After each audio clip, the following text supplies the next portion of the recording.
ข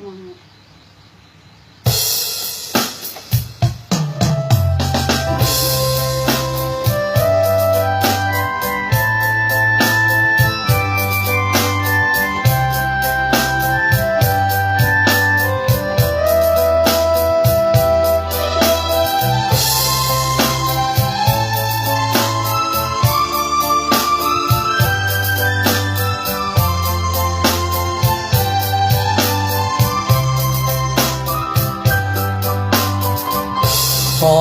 ส่งแห่งใจไปอาตะปือดินแดนระบืออาตะปือขายคำแลกไก่วันนี้ลำบากยุ่งยากอุทมกับพาย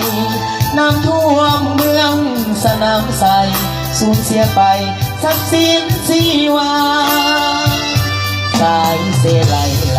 ำเคยนั่งส่งวิวสวยงามเสเปียนบ่หน้าใจดำสั่งคำดับสิ้นชีวาข่าวเพื่อนน้ำแต่เป็นใจที่น้องภาษาได้ยินแล้วลำน้ำตาเทวาสร้างทำได้ลงเป็นห่วงเป็นใยพี่น้องสายฟังเสเปียนจับปากกาเขียน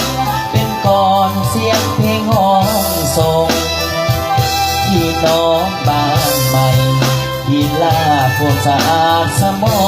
งพาแสงจันทร์ไทยนำน้องน้องแค่บ้านน้องน้ำทั่วเมืองสาสูญสิ้นทุกอย่างชีวิตทรัพย์สินเงินทองอดทนสู้เด้อพี่น้องน้ำท่วมไหลนองมันต้องค้นหาทั้งตาวันสาเกิดมาบอกเคยพบผ่านฝากน้ำใจคนลาวสวยกันแบ่งปันมาที่อาตะปือ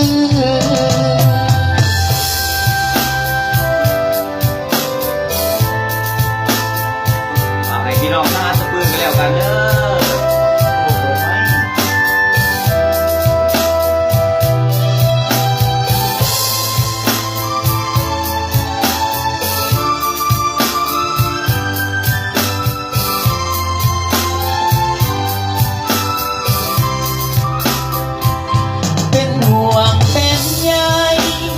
น้องสายฟังเสเปียนกับปากกาเขียนเป็นก่อนเสียงเพลงห้องส่งพี่น้องบ้านใหม่ที่ลาดบนสะอาดสัมพองถ้าแสงจันทร์ไทยนำน้องน้องแค่บ้านน้องน้ำทั่วเมืองสาสูญสิ้นทุกอย่างชีวิตทรัพย์สินเงินทองอดทนสู้เด้อพี่น้องน้ำท่วมไหลนองมันต้องค้น